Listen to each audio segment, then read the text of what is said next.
Hai a chuir de Fiachra teorais agus fáilte go gach na seachtain.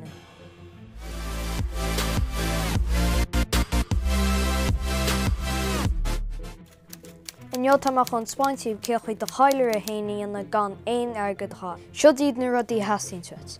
Hábhaid ó pleisteach, rolla popper lechas, scissors, marcar dómh agus fón póca.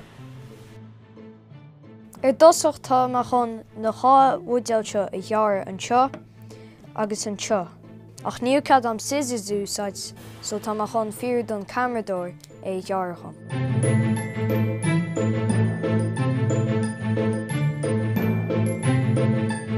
Nis gat riú a gacha ar an rolla popper leiris ar an bhaidill agus é an circul a dhearr amach.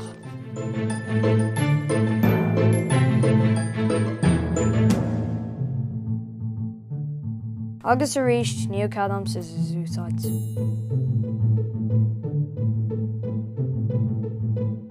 Inis tá an píosa sin déanta, nis cum mar riú ghlacha ar an fón póca.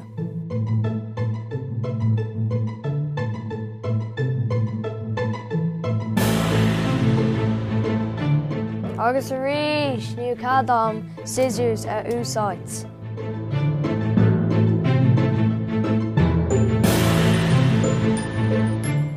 Inis tá se déanta tá an fón póca iste agus an téim rud a chama dhéanamh ná iad seo a chuir isteach an seo.